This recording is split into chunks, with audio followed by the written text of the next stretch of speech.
जय बाबा बर्फानी, भूखे को अन्न और प्यासे को पानी, यही तो है हमारे भोले बाबा की कृपा की निशानी। Hello viewers, welcome back to my channel again. Mukul explore Adda में आप सभी का स्वागत है।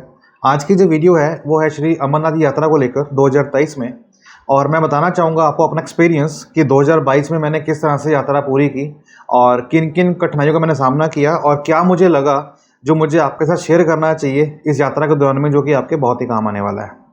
सबसे पहले बात करते हैं कॉन्वॉय की।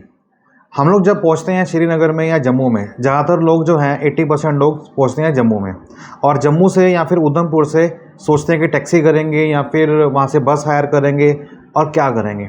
तो बताना चाहूँगा आपको कि जम्मू बेस कैंप जो कि है भगवती नगर के अंदर, वहाँ से कॉन्वॉय चलता है। लेकिन कॉन्वॉय के अंदर जाना अपने आप के अंदर बहुत प्राउड फील होता है, क्योंकि आर्मी हमारे साथ रहती है और हमें सिक्योरिटी मिलती है अच्छे हाई लेवल पे। लेकिन मैं कहना चाहूँगा कि उस सिक्योरिटी के साथ साथ कुछ चीज़ें ऐसी भी हैं जो कि हमें बहुत ज़्यादा कष्ट देती हैं, जो कि हम उसको नज़रअंदाज नहीं कर सकते।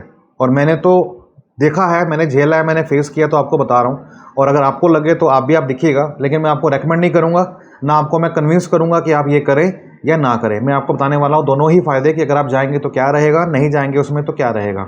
सबसे पहले बात करते हैं कॉन्वॉय के बेनिफिट की। तो बेनिफिट जनाब ये है कि सबको पता है कि जम्मू कश्मीर जो एक ऐसी स्टेट है जहाँ पे खतरा हर समय सिर पर मंडराता है। आतंकवादी गोली गतिविधियाँ वहाँ पे बड़ी आम सी बात हो गई है, लेकिन ये पहले हुआ करती थी, आज की डेट में नहीं है। लेकिन फिर भी एक फोबिया सेट है माइंड के अंदर कि नहीं, कुछ भी हो सकता है। तो जो हमारे भारत सरकार है वो क्या करती है, हमारे को मुहैया कराती है कॉन्वॉय का पूरा काफिला, जिसके अंदर तकरीबन 100-150 गाड़ियाँ रहती हैं।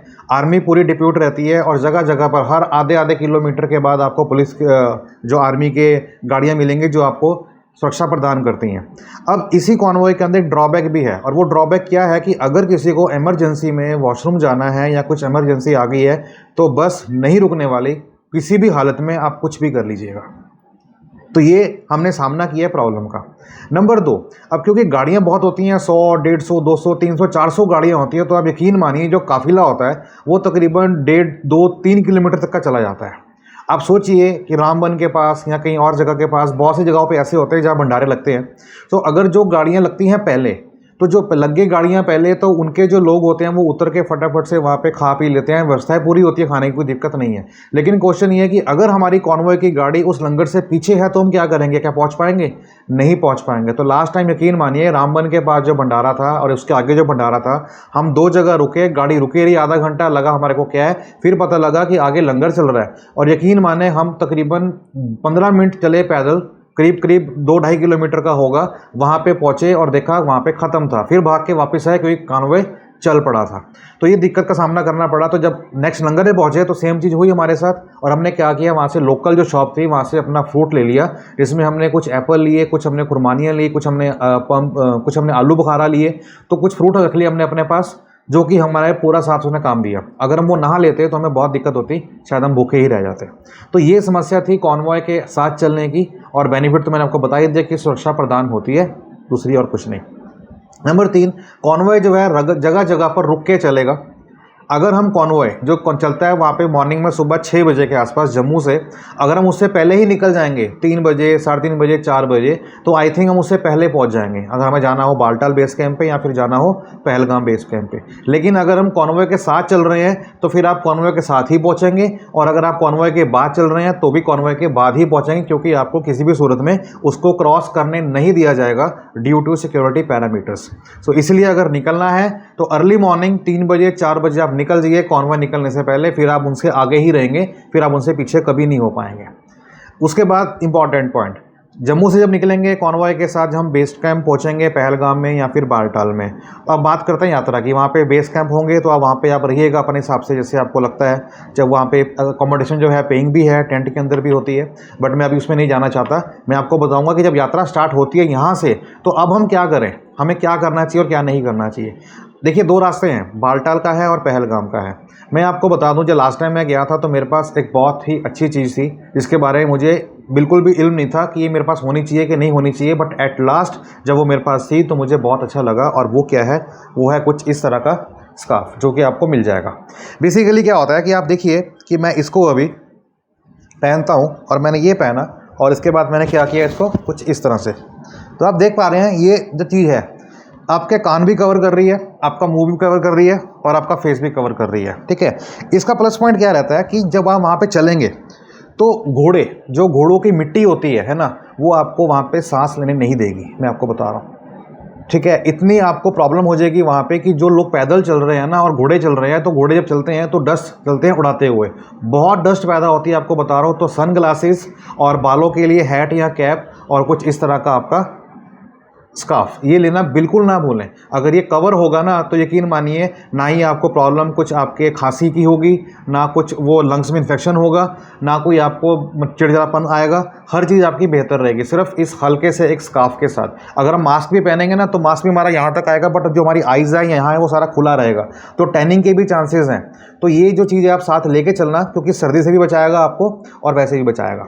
नंबर 2 बात करते हैं कि हम लोग जब यात्रा को मैनेज कर रहे हैं और जा रहे हैं ऊपर आहिस्ता आहिस्ता, तो बहुत सारे भंडारे आते हैं। अब भंडारे की बात करूं, अगर हम जा रहे हैं पहलगाम के रास्ते, तो सबसे पहले जो बीच में पड़ाव आता है, ठीक है, बीच में मतलब मैं स्टार्टिंग की बात नहीं करूंगा, स्टार्टिंग में तो हमारा आता है पिस्सू टॉप, उसके बाद आता है हमारा शेषनाग, जो हमारा मेन आधा पॉइंट होता है। तो शेषनाग को अगर हमने क्रॉस करना है तो हमें 2 बजे से पहले क्रॉस करना होगा। अगर हम 2 बजे के बाद जाएंगे तो हमें आर्मी वाले आगे नहीं जाने दिया जाएगा और हमें वहीं पे स्टे करना पड़ेगा। तो जब लास्ट टाइम हम लोग गए थे वहाँ पे, तो हमने क्या किया था, हम लोग तकरीबन 1-1:30 बजे वहाँ पे पहुँच गए थे, बट हमारे में हिम्मत नहीं थी, हमने आगे क्रॉस नहीं किया और हमने वहीं पे स्टे किया।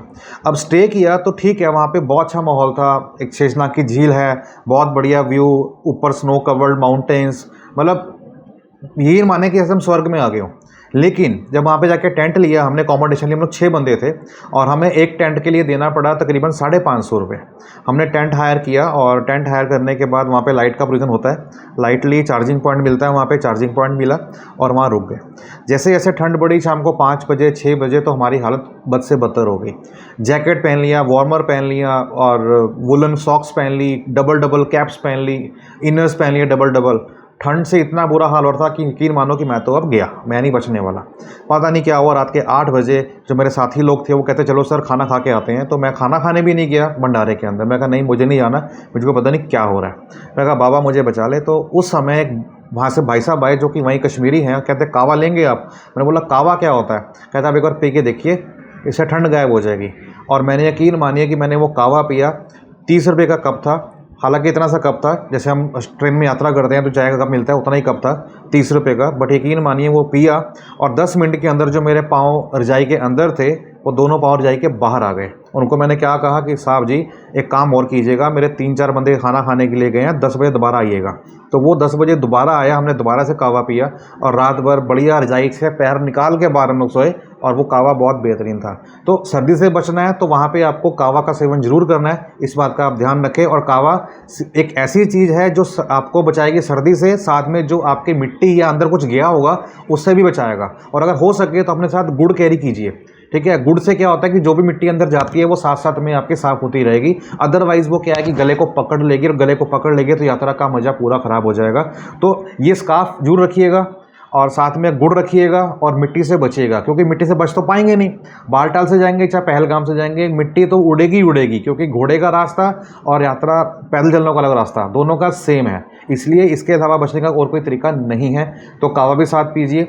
नंबर 3 बताऊंगा कि जो बालटाल से जाएंगे तो वहाँ पे जगह आती है रेल पटरी, जो कि तकरीबन 4-5 किलोमीटर दूरी पर पड़ता है। वहाँ पे उनका भंडारा होता है, अपना जो कि सेवादार होते हैं, वहाँ पे आपको अच्छा खाना मिलेगा। लेकिन उसके बाद जो है ना, फिर हमें भंडारा नहीं मिलता गुफा से पहले, क्योंकि जब मैं गया तो रास्ते पहलगाम से था, बट मैं आया था बालटाल के रास्ते। तो पहलगाम के रास्ते से जाएंगे तो हमें तकरीबन 7-8 जगह अलग अलग भंडारे मिलते हैं। और भंडारे में क्या बताऊं आपको कि वो किसी शादी से कम नहीं है। हर चीज़ जो हम सोच सकते नहीं हैं वो चीज़ आपको उपलब्ध होती है। लेकिन मैं कहना चाहूँगा कि यात्रा पे जा रहे हैं तो खाने पे ना ध्यान देते हुए आप ट्रैक पर फोकस कीजिएगा, कि हमें वो डाइट चाहिए जो हमारी एनर्जी को बूस्टअप करे और हमें चलाए। आप क्या करें, वहाँ पे ब्लैक चने खाएं, आप सोया बड़ी, आप न्यूट्री खाएं, वहाँ पे आप फ्रूट चाट खाएं, आप जूस पिएँ। बट जो टिक्की है, मसाला डोसा है ना, ये पाव भाजी है, ये अच्छी लगती है देखने में, बट जब खाते हैं तो खाने के बाद चलना फिर मुश्किल हो जाता है। तो इस चीज़ को अवॉइड करें। और वापसी में हम लोग आए थे बालटाल से, तो दोनों ही रास्ते में मिट्टी देखने को मिली हमारे को बहुत ज़्यादा। और क्योंकि वहाँ पे हमारे रास्ते में हमें नहीं मिला कोई भी सेवादार जो कि हमें जो सेवा कर रहे हो वहाँ पे श्रद्धालुओं के लिए, तो हाँ दुकानें थी वहाँ पे, पानी की बोतल 50 रुपये की, 60 रुपये की अपने हिसाब से, चाय का कप 30 रुपये का, 40 रुपये का, लेकिन रेल पटरी के पास जाके फिर भंडारा मिलता है जहाँ पे आप कर सकते हैं। तो अगर आप वाया बालटाल के रास्ते से आ रहे हैं तो ट्राई कीजिए कुछ फ्रूट्स, कुछ खाने का सामान अपने पास कैरी करिए, नहीं तो फिर आपको पे करना पड़ेगा। और पे तो करना पड़ेगा क्योंकि उन्होंने भी कमाना है और हमें तो मजबूरी है ही है, ठीक है। हम ये नहीं कहते सब कुछ आपका काम फ्री में हो जाए, क्योंकि वहाँ पे बाबा के भक्त बहुत सारे हैं जो कि सेवादार हैं और अच्छी सेवा वहाँ पे करते हैं, तो हमें उनका साथ भी देना चाहिए। और नो डाउट कि अगर हो सके तो जो भी आपसे सेवा बन पाए 50, 100, 200, 500 श्रद्धा के अनुसार, वो भी आप वहाँ पे दें, क्योंकि वो भी अपना घर बार छोड़ के आए हैं 1.5 महीने के लिए पूरी यात्रा के दौरान। तो ये देखे तो बिल्कुल हैट्स ऑफ टू देम कि उन्होंने इतनी सेवा करते हैं। बाबा उनके ऊपर हमेशा अपनी कृपा बनाए रखें, ऐसी मेरी मनोकामना है, ऐसी मेरी विश है भगवान भोलेनाथ से। तो ये कुछ पॉइंट थे जो मैंने अभी आपको बताए हैं। इसके साथ साथ अपने साथ एक टॉर्च रखें। हालांकि टॉर्च मैं लेके गया था, बट सही बताऊं कोई यूज़ नहीं हुआ, क्योंकि अगर आप वाया बालटाल के रास्ते आ रहे हैं तो वहाँ पर तो टॉर्च की जरूरत नहीं है, क्योंकि पहले वहाँ पर लाइट का काम चल रहा था और आधा पूरा हो चुका था, और अब शायद 1 साल पूरा हो गया, तो माइट भी अब लाइट का काम पूरा हो चुका होगा, ठीक है। लेकिन टॉर्च कैरी अगर करना है तो पहलगाम के रास्ते अगर जा रहे हैं तो करना, क्योंकि जो मोबाइल की टॉर्च होती है और उस टॉर्च में बड़ा डिफरेंस होता है। तो ये टॉर्च बड़ी ज़्यादा ना हो और ज़्यादा छोटी भी ना हो, एक नॉर्मल सी टॉर्च हो जो कि पॉकेट में आ सके, इतनी सफिशिएंट है आप लोगों के लिए। तो ये कुछ पॉइंट थे जो मैंने आपको बताया कि जब यात्रा स्टार्ट करेंगे जम्मू से लेके बाबा बर्फानी की गुफा तक के लिए, तो हमने किन किन चीज़ों का ध्यान देना है मैंने आपको सारा कवर कर दिया। फिर भी मेरे एक्सपीरियंस से अगर आपको कुछ चाहिए और कुछ आपको जानकारी चाहिए तो मुझे कमेंट बॉक्स में कमेंट करना ना भूलें। मैं श्योर शॉर्ट उस क्वेश्चन का आपको रिप्लाई करूँगा, जिससे कि आपको इस आने वाली यात्रा में आपको उसकी जो है बेनिफिट मिल सके। तो उम्मीद करता हूँ वीडियो अच्छी लगी होगी। अच्छी लगे तो वीडियो को लाइक कर दें और ऐसे ही यूज़फुल वीडियोस के लिए चैनल को सब्सक्राइब करना बिल्कुल ना भूलें। तो बने रहिए। जय भोलेनाथ।